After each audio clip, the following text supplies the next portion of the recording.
Oklahoma City. Gwin Faulconer-Lippert talking with the runoff candidates from the Ward 2 City Council election. Now, the actual election is going to be on April 5th. That's 2 Tuesdays from this Tuesday. And joining me now is the second candidate and the person that actually received 35% of the vote. His name is Dr. Ed Shadid. Dr. Shadid, thank you so much for joining me on this Sunday evening. How's the campaign going for you? It's going wonderful. Thanks, Gwyn, for having me.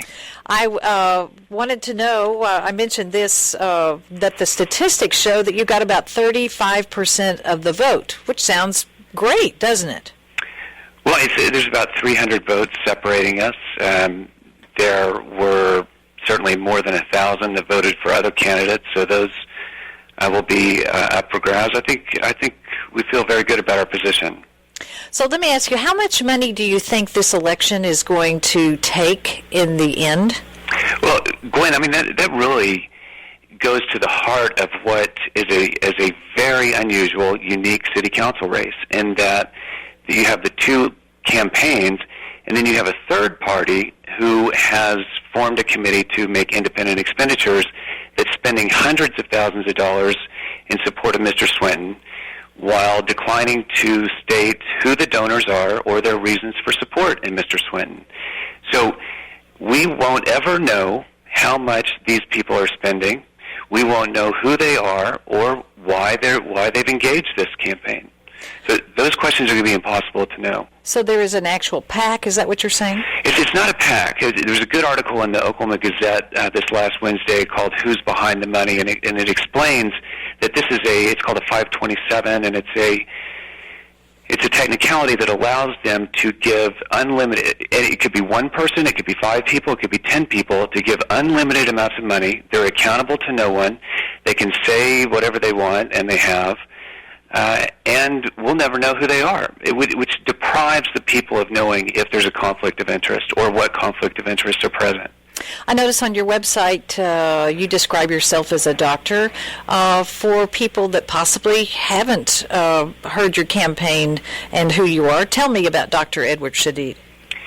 Well, I am a physician. I'm a spinal surgeon. I am running because for a few reasons. I think that business interests are well represented on the city council. Mr. Swinton is a very nice gentleman, but he doesn't add anything that's not already there with the other 7 city council candidates.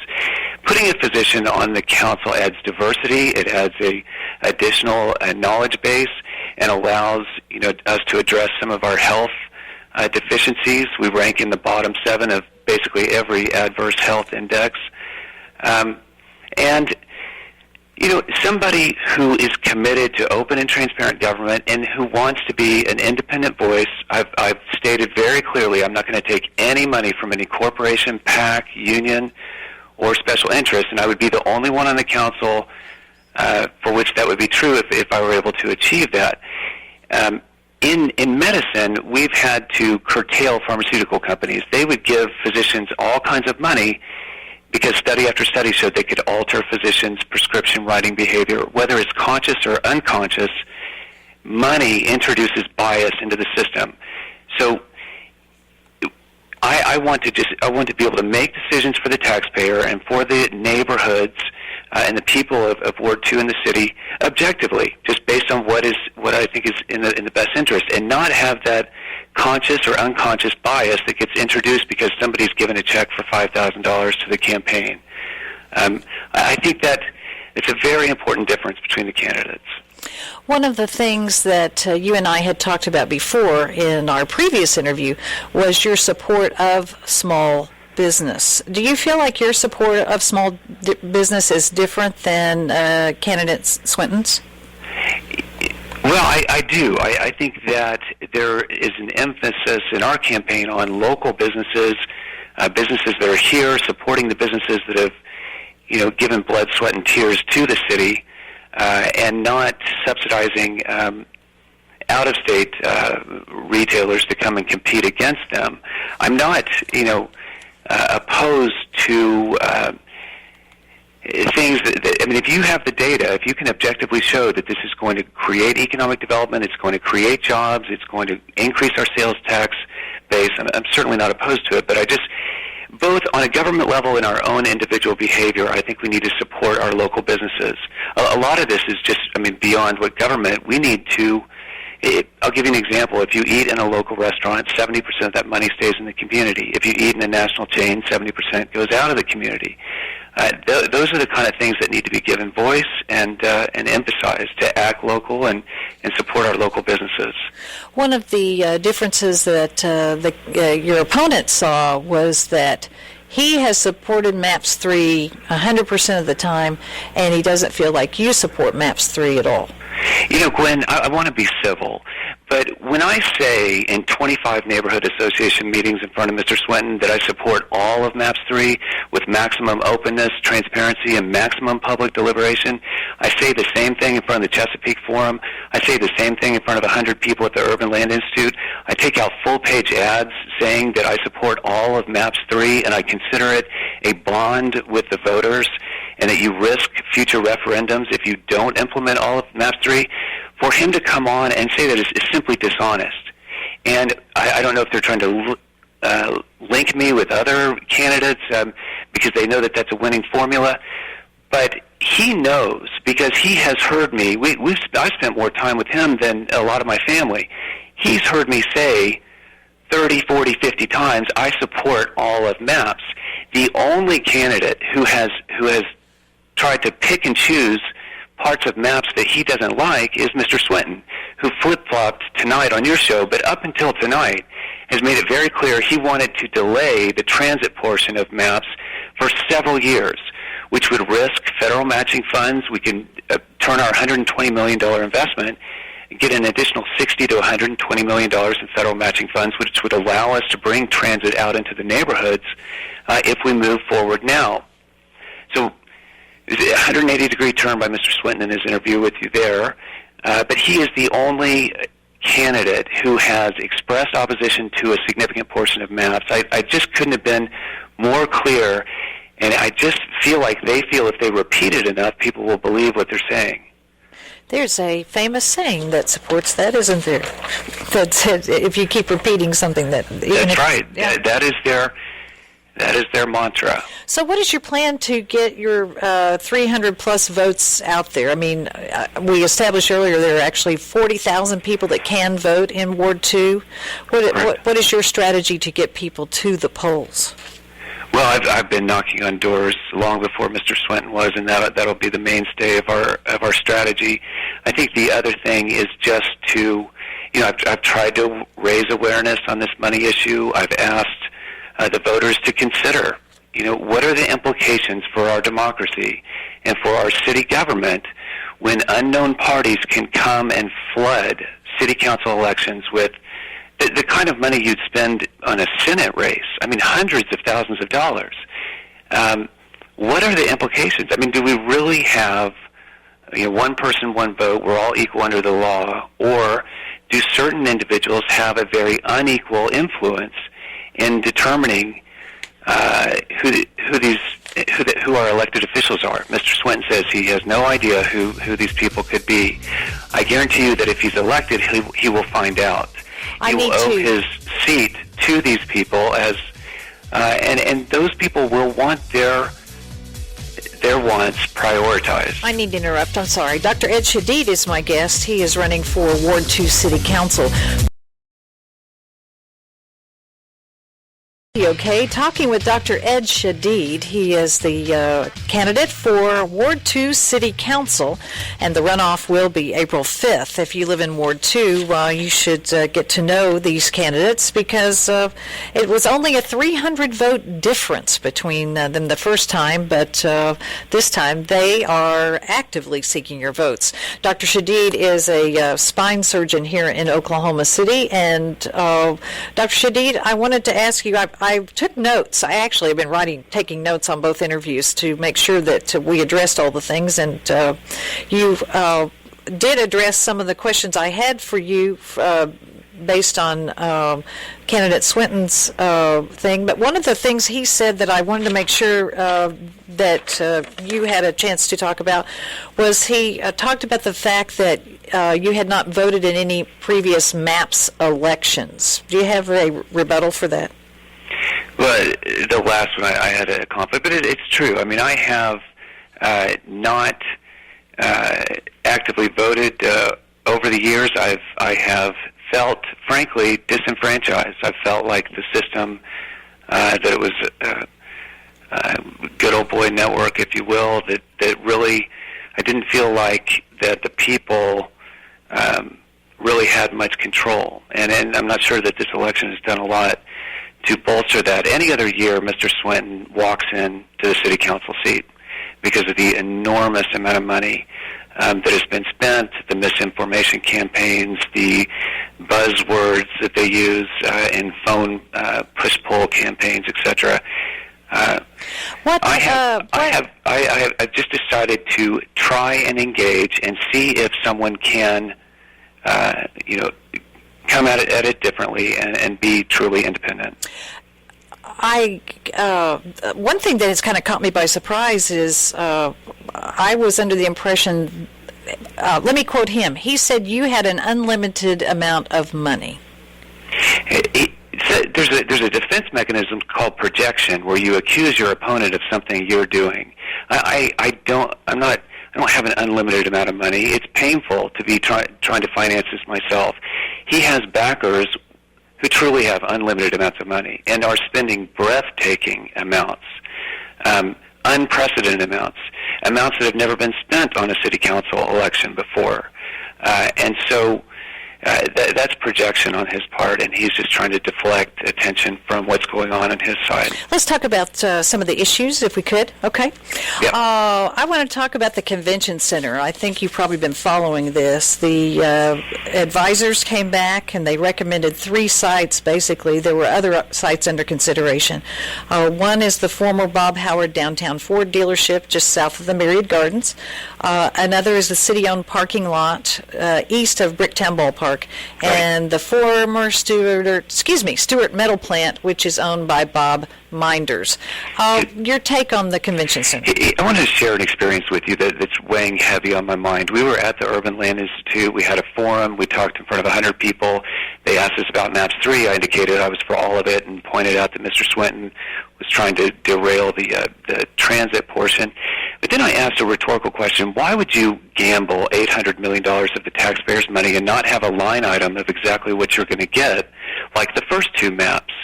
The composition of the city council could change, and they could build a 900-foot statue with the money if they wanted to legally.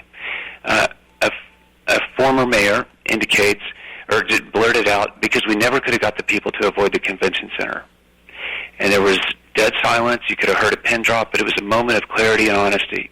Afterwards, I talked to him, and I said, the Urban Land Institute has an advisory panel that says the convention center is not viable without a hotel next to it, and that the taxpayers would need to subsidize that to the tune of $50 million.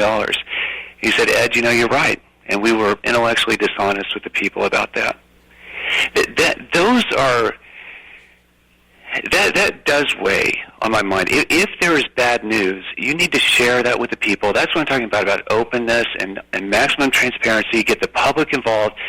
Let Mr. Swinton, when he was talking about a hotel, is talking about the excitement of an economic activity.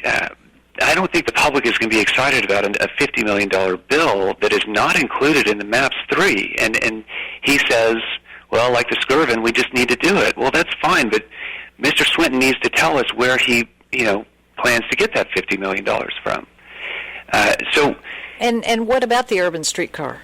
If you look at what's happened in Portland and Tacoma and cities where you've done it, you have a 10-to-1, 8, 9, 10-to-1 return on economic activity. You look at Dallas, every place you have a transit stop, you have an explosion of economic activity. I mean, that is a driver of economic, an engine, and it needs to be done immediately. It's a paradigm shift. It's an investment in permanent infrastructure. Busing is temporary. It's going to be harder and harder to run an efficient busing system as the price of energy increases, and transit and rail represents a permanent investment that's much more sustainable and affordable. I just want to say one more thing on maps, and that is one way that he tries to paint me as anti-maps is that I'm supported by the fire and the police, who opposed maps. Recognize that Mr. Swinton went to the fire and police and pulled out all the stops to get their endorsements as well. I mean, he criticizes me as being anti-maps because I'm supported by people who actively campaigned against maps.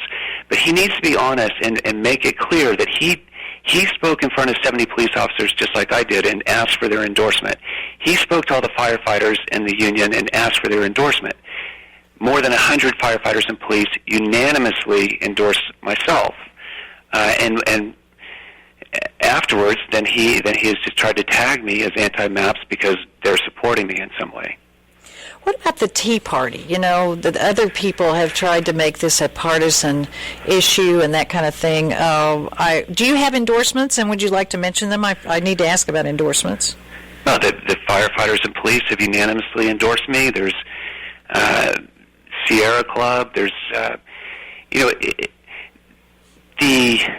the partisan nature has taken a very ugly tone.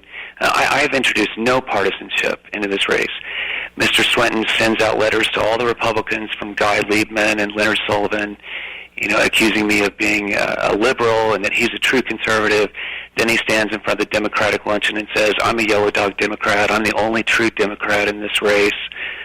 Then the Committee for Momentum calls people, thousands of people, stays on the phone with them as long as they'll stay on and say, now would you be less likely to vote for Ed Shadid if you knew, and then talks about abortion, gay marriage, military defense spending, which has absolutely nothing to do with the city council, talking about different party affiliations, not letting the voter know that Mr. Swinton and I basically agree on all those social issues, but it's just fear-mongering, and it's misinformation, and it's trying to use buzzwords to get the public to make a decision that's in these people's interest that we don't know. So I guess my question would be is how important is winning?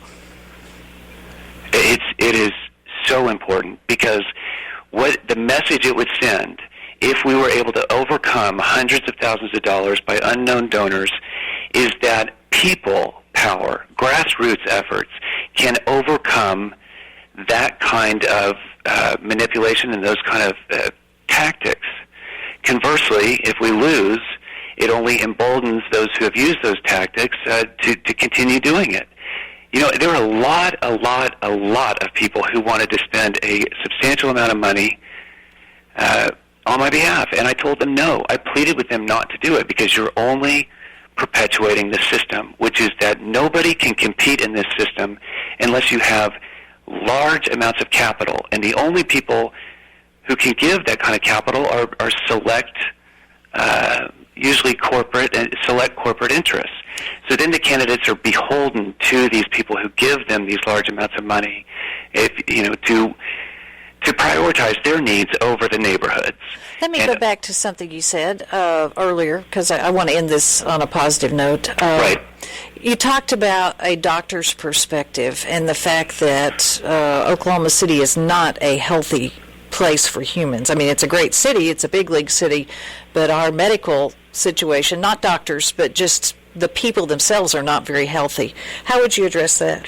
When we fail to invest in our neighborhoods, when we fail to prioritize our neighborhoods, there's a direct cause and effect with our health. Prevention Magazine ranked 500 cities on walkability, ranked Oklahoma City dead last, 500 out of 500. That's a travesty.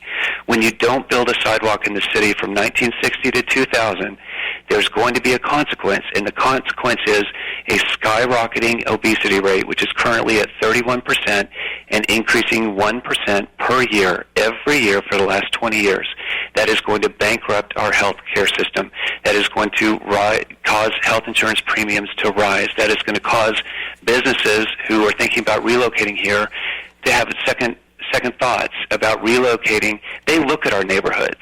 They notice that they're not exercise compatible, that people are largely confined to their homes, that kids are walking down the middle of the street to get to school. 30 seconds. You want to brag on yourself? We're going to run out of time. I'm sorry. Yeah, I think I've covered it. I mean, these 7 people that have already been picked on the city council are largely going to agree on most issues. I mean, this 8th seat is not going to cause some wild policy deviation. It's about openness and transparency, getting the neighborhoods organized and speaking together, emphasizing neighbor interests over special interests. Dr. Ed Shadid, thank you so much. Best of luck. Thank you. Bye-bye. You're listening